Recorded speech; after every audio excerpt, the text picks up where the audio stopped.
Looking to clamp down on severe dog attacks, many Hawaii legislators are continuing pursuing tougher penalties for owners of dangerous dogs. Our Eric Naktin spoke with a woman that faced a harrowing situation yesterday and shares what could be on the horizon to keep neighborhoods safer.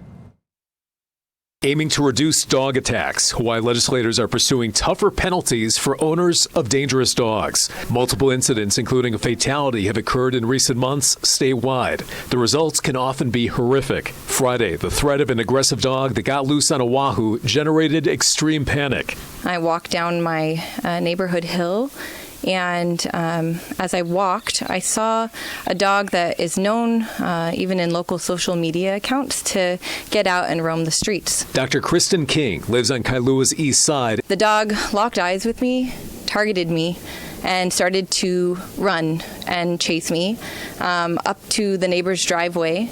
I was screaming. Kristen had to jump over a fence that was above waist high, similar to this one. She was with her 3.5-month-old baby at the time in full fight or flight mode. While hopping the fence, I landed on my knees, and I also heard my son's occipital, or back of his head, strike the concrete, which, elicited a really strong panic response, and I'm screaming, "My baby, my baby!"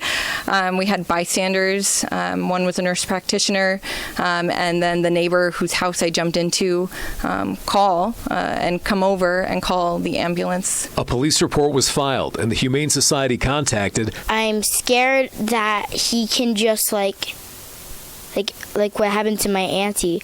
He can just pop out of nowhere when I'm not looking. This outcome could have been way worse. It could have resulted in a disability or the complication or loss of life of my child.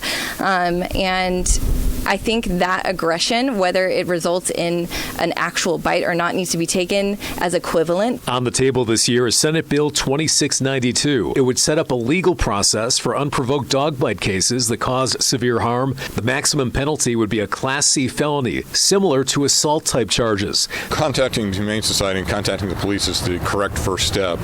The bill that I introduced and that we've just passed out of the Judiciary Committee last week has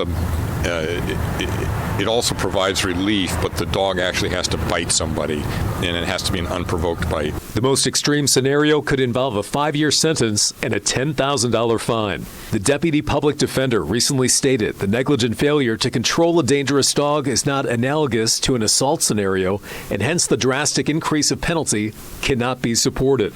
Meanwhile, Bill 2692 will be on the Senate floor next week for a vote. If passed by the Senate, it'll go to the House.